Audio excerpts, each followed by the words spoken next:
Coming up. Issue that I find troubling was the fact that there were a number of scientists who gained access to the lab from the PRC. Two individuals who were associated with or employed with PRC institutions that CSIS determined to be working against the interests of Canada, as well as a PLA scientist whose mentor is Beijing's foremost expert in bioterrorism and biodefense. Could you comment on how it is possible that scientists with that type of connection to the Beijing regime would have the clearances or be granted access to what is supposed to be Canada's highest security lab?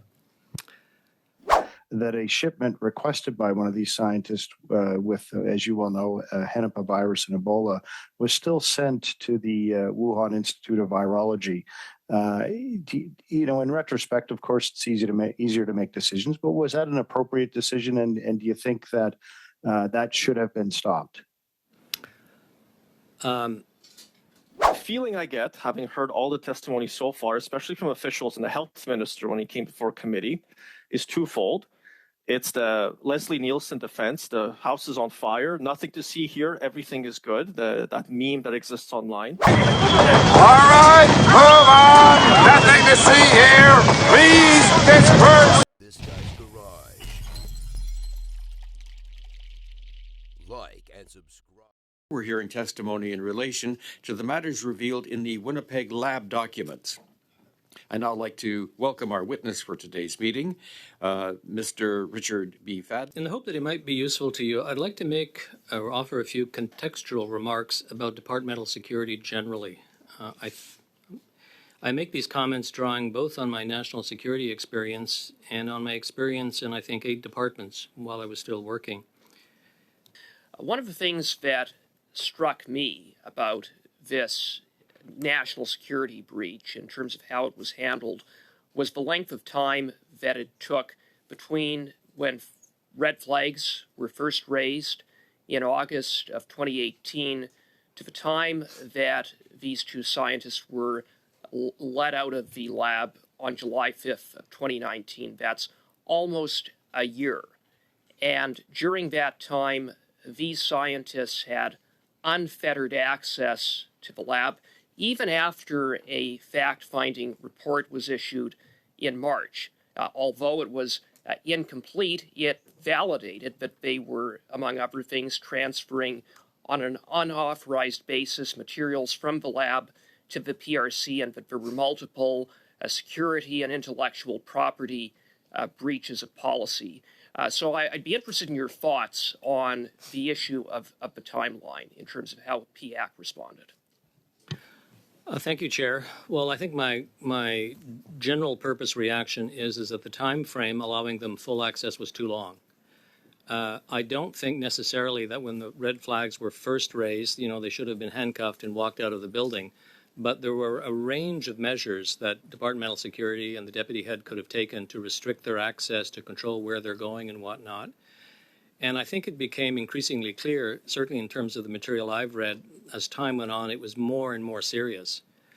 And they also could have made the conditions to which they were subjected more serious as time went on. So my bottom line is their general access, their unfettered access until almost the very end was too long. And at a bare minimum, they should have had, if they were to remain on the job, had their physical access restricted and had perhaps electronic access restricted. You don't have to cut somebody off entirely in order to limit the threat they pose. It has been my contention that upon the issuance of that fact-finding report, that immediately thereafter, steps should have been taken to, at the very least, restrict their access. Doesn't mean that they had to be walked out of the lab. But I have to say, when Dr. Gilmore was here, and I asked him what new evidence, what new information did PHAC have between the issuance of that report in July 5th of 2019, he said there was nothing more. So very simply, would you agree at that moment their access should have been restricted? Yes, sir, I think so. Another issue that I find troubling was the fact that there were a number of scientists who gained access to the lab from the PRC. Two individuals who were associated with or employed with PRC institutions that CSIS determined to be working against the interests of Canada, as well as a PLA scientist whose mentor is Beijing's foremost expert in bioterrorism and biodefense. Could you comment on how it is possible that scientists with that type of connection to the Beijing regime would have the clearances or be granted access to what is supposed to be Canada's highest security lab? Well, I think they had a very, very loose access control policy. But it goes to some of the points that I tried to make in my opening remarks. It was not just the departmental security officer or the general manager. The entire system at that point, I think, was not regarding China as seriously as we do today. So I think there's a lot of fault to go around, to put not too fine a point on it, ranging from the departmental security officer to the manager of the lab to the ADM to the deputy head and probably CSIS and the central agencies. But broadly speaking, I think they should not have been allowed that kind of access. If they were to be allowed access, it should have been a controlled access. They should have been escorted. They should have been required to wear a badge. And they should not have been allowed access to the electronic communication system. Well, thank you. And we have heard the minister, others saying in 2018, 2019, it was a different time. And that is true to some extent, but it was not as though in 2018 or 2019 or 2017 that there weren't a lot of concerns that Canada had with the activities of the PRC. The PRC was a hostile regime at that time. Would you not agree? It was, so I just have some difficulty accepting this notion that it was such a different time in 2017 or 2018. I think, Chair, that I understand where your colleague is coming from, but I also think next to the facts, which you've just expounded, there's this broad issue of culture. And I don't think the culture in this particular lab and in large parts of the public service had caught up with the change in facts as we understand China. So I agree, there was no sea change. There was no button push that changed things. And I think, if you're working in the bottoms of a department or of an agency, it takes a while to register these things. I'd be interested in knowing, for example, if the deputy head or her delegate had caused a note to be sent to the departmental security officer simply saying, I'm told by CSIS and everybody else, times have changed. I'm not trying to excuse what happened. I'm just saying that there's a lot of blame to go around. And it's both public service and political blame. You've been in the national security business for a long, long time. I've served as both advisor to the Prime Minister in that role and as CSIS director. I wonder if you can expand on the comments you were making in terms of, in your tenures, what kind of things were CSIS or the Privy Council office was doing to change that culture in making security concerns more front of mind for department heads and others? Good question, Chair. And I think it was very uneven, to be honest. And I want to be clear that I'm not directing this to a particular government. I'm talking about the entire time I worked. So it was both a conservative government and a liberal government. After 9/11, for example, security across the system was ratcheted up in a major way, and it impacted everyone. But since Canadians don't generally feel threatened, slowly but surely after that, we reverted to the status quo ante. PCO, the Treasury Board, CSIS regularly sent out reminders to departmental security officers. I think there was the tradition of an annual meeting and conference. But if there's not a sense globally within the public service that there's a significant issue, it's very hard to change, particularly in non-national security departments. And I don't know what you and your colleagues have concluded about the status of the lab. I think some people would argue it's a national security establishment and it should be treated as such, period. A whole bunch of other people would say it's a medical lab and, get a grip. Yes, we don't want to share with everybody in town, but it's not a national security establishment. I think the way the international environment has shifted, it's become a national security environment. I used to head the Canadian Food Inspection Agency. We had a significant component of work at that place. And at the time, that's quite a few years ago, at the time, it was not regarded as a national security institution. For a variety of reasons, security was pretty heavy, but that was because of the risk involved in all of the material that they were producing. So to go back to your question, very uneven across the years did central agencies try and remind departments to abide by the rules, to enforce them, and to push things along. Have you noticed similar concerns in our peer countries, perhaps Five Eyes, around culture and this evolving nexus between science and security that we're discussing? Yes, the only one I know a little bit about is the United States. They've always taken security more serious than we do, and perhaps not without some reason. But yes, they've tightened up virtually anything relating to national security, including science. And other countries like UK, Germany, France? Don't know about them. The only other one I'd hesitate a view on is Australia. I think they've tightened up as well. I'm just wondering, from your perspective, are federal departments and agencies able to flag issues to CSIS in a timely manner? And are there barriers to that process? And is it this component of awareness? Is that the process? And you know, with the work that you've done, do you have any advice for us about how can we maintain that awareness without sort of perpetuating fear that isn't helpful? I don't think I know, certainly when I was there, any department or agency had a liaison officer with CSIS, and if they had any concerns, they were encouraged to raise them. And I think some did. Sometimes it was a real concern, sometimes it was not. Part of the issue I found, and I'm just reacting on giving you a personal example, is a lot of the departments and agencies didn't like to bother CSIS because they didn't think it was important enough, and sometimes it was.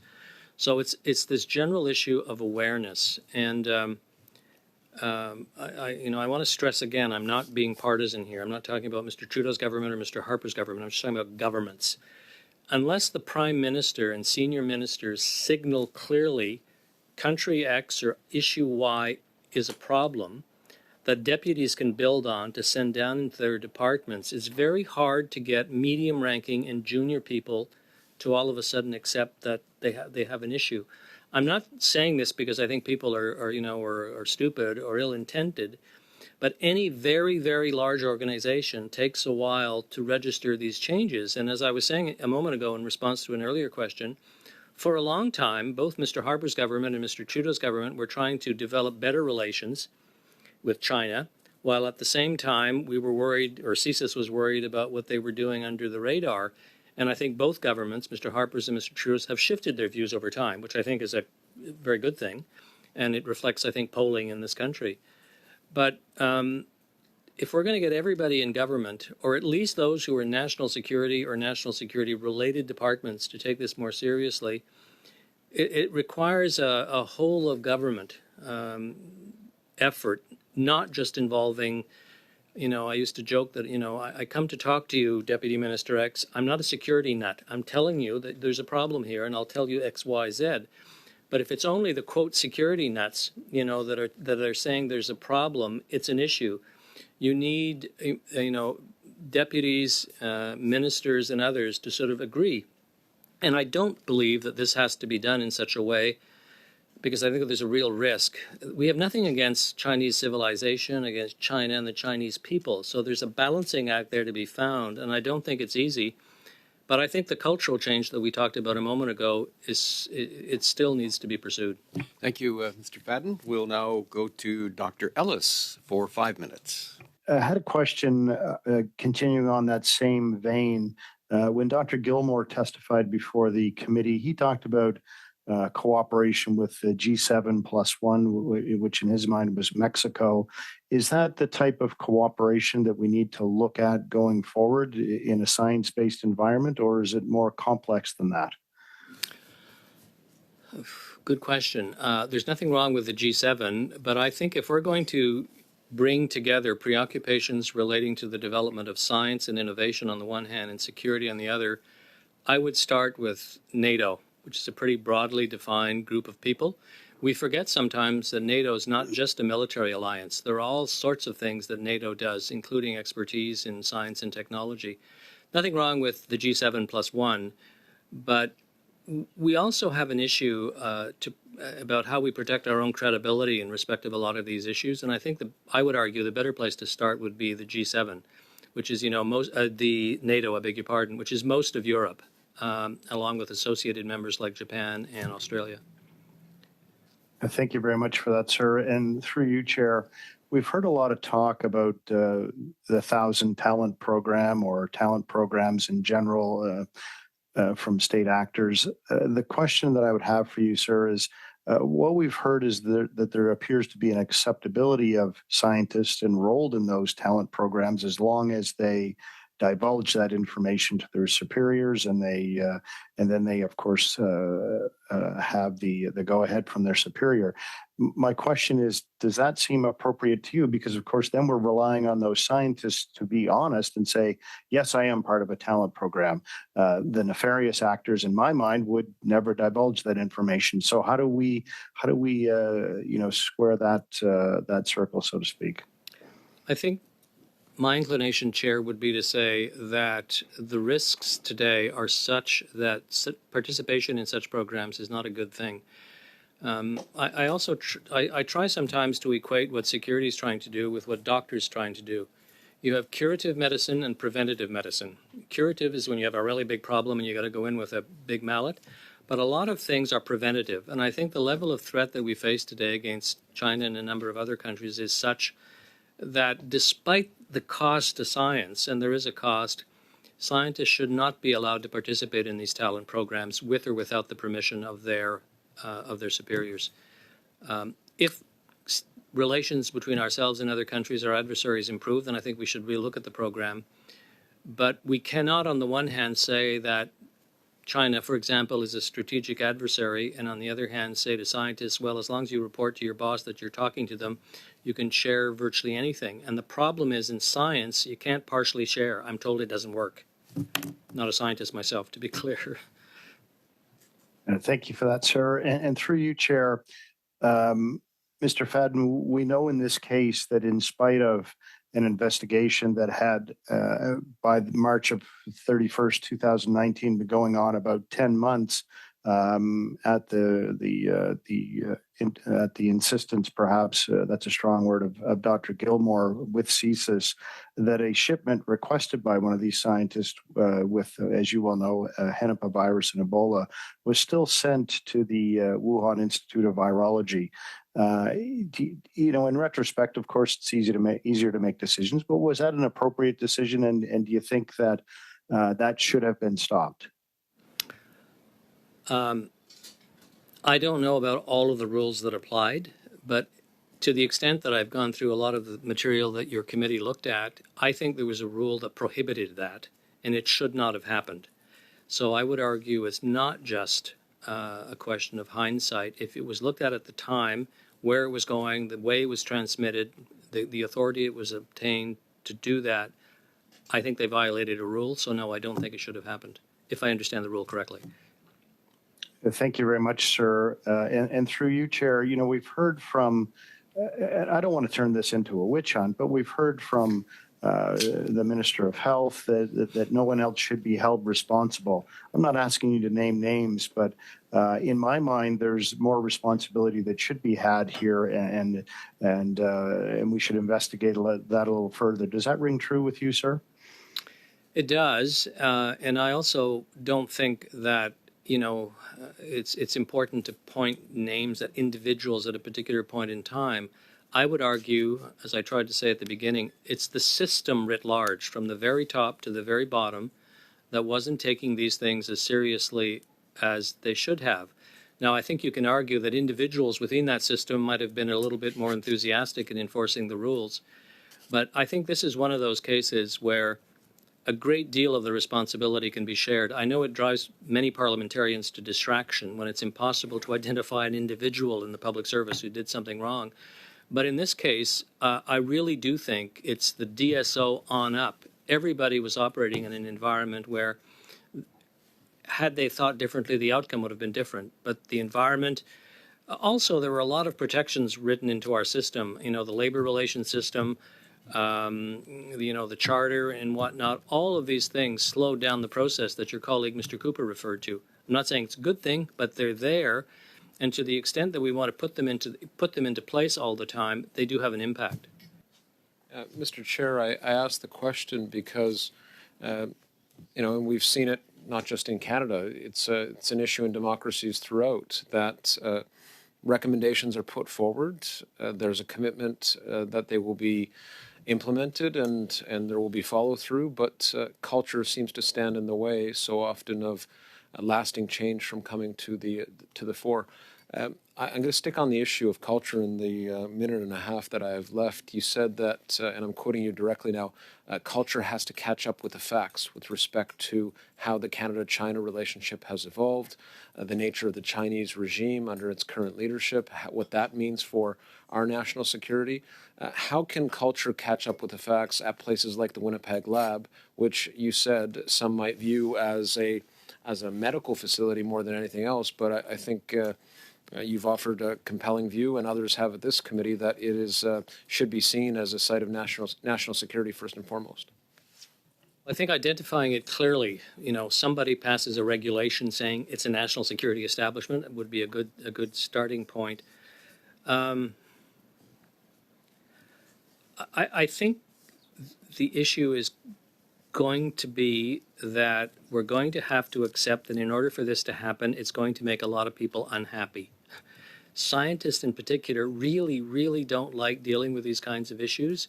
And it means that not just in this case, senior public servants, but ministers are going to have to accept that they're going to be criticized, for, giving less priority to science or technology and whatnot.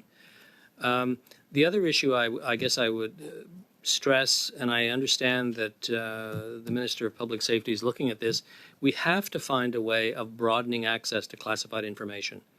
I mean, you can take some things on faith. I think we all do. But if you're making a case that the Chinese are very interested in scientific establishments, there are ways of articulating, setting forth these examples, not just of Canada, but the UK and Germany and Australia and the United States, to show clearly that it's just not people who are worried about it in the abstract. We have to find a way of, if not declassifying, is lowering the classification a lot of these intelligence report as part of the effort to change the culture. I mean, this is not Ceausescu's Romania. We have to convince people, and we're not going to convince them, I think, without at least broadening a little bit the facts to which they have access. But outside of the federal government, this is a perfect example. So do you feel that there is enough work being done in the federal government to build resilience in the key academic institutions? And, as we see research growing across our country in many institutions, how are we preparing for that to maintain some security? The short answer is no, I don't think we're doing enough. And I would expand my answer to include not just universities, but provinces as well. I don't see how we can have an effective national security environment in this country if we ignore the provinces and the private sector and civil society, because our adversaries are interested in all of them. I think that the current government, I think, is considering broadening the capacity of the public service to share information with universities and provinces and whatnot. You cannot expect these institutions to collaborate and understand the problem if we're not prepared to share some information with them. I'm not suggesting that every manager in the government of Manitoba should be given a top secret clearance, but if we're not prepared to share a little bit more than we are now, and I sit on a couple of boards, and one of the complaints that they have about the federal government relates to cyber, and they keep, they say the government goes and talks to them about cyber threats, but it's at a level of generality that is not helpful. We have to find a way, and I say we as a country, to share more information that's concrete and real if the universities, civil society, and the economy are going to play a part in promoting our national security. One of the great advantages, I guess, of going last is I get to listen to everybody else's questions. And now, having heard all of the testimony so far, I regret not being there in person to ask you these questions and then follow up with you off camera. But there was a mention you had in your opening statement about the culture at PHAC. It was raised repeatedly by other members that there's kind of a complacency culture that exists in some of the non-security agencies regarding foreign interference, foreign campaigns by other governments to obtain data and information. The feeling I get, having heard all the testimony so far, especially from officials and the health minister when he came before committee, is twofold. It's the Leslie Nielsen defense, the house is on fire, nothing to see here, everything is good, that meme that exists online. And the second one, when I was listening to some of the officials that you've pointed out, the DSOs and above, say basically the Sir Humphrey Appleby defense, many lessons were learned and we won't do as badly next time. But how can a culture change if nobody's held accountable? And I don't mean necessarily people are fired, but demotions and very openly pointing fingers at individuals who should be held accountable for rules that weren't followed or for complacency in the workplace. So how can the culture change if nobody is held accountable, is my question to you, sir. That's a very good question, I think, Chair. I think changing the culture will involve far more than that, but I take your point. One of the difficulties we have in this country of holding anybody accountable is that you can't talk about it publicly. You know, the Privacy Act is very, very strict, and there are good reasons for it. I think that if you're able to identify in a particular time frame positions that could have been, who had responsibilities which could have been discharged better, that's one way of doing it. But accusing somebody of doing something wrong in the lab without the possibility of a real investigation, of appeals and whatnot, is very, very difficult. I really do believe that in this case there are so many people who played on this file and did not do what they might have done that it's going to be hard to say it's this person, and that person. But I think it's something that the public service, eventually with ministers, they should look at whether or not it should be possible publicly to make the point without destroying a person's reputation. You know, everybody, for as long as I've been a public servant, this has been an issue. You know, and many politicians have suggested to me it's driven them to distraction, that there's never a public servant held accountable. So I was talking to people in the private sector. Well, you know what they do when somebody really does something wrong? They give them a very large check and they go away. Nobody ever talks about it. I'm exaggerating, but there's some truth in that. We can't do that in the public service. So what we do is we shuffle people, or they're reproved, or if they're an executive, their executive compensation is reduced and whatnot. But if we're not prepared to talk about it, at least to some degree, and I would limit the degree publicly, it's not going to work. Because it's an example that we have to get out. If people don't know that something negative can happen, you're right, it's going to be very hard to change the culture. Although I would prefer to use the carrot in changing the culture to the extent possible. Because as I said, we're dealing with very smart, highly educated people. And if we don't bring them along, it's going to be an uphill battle.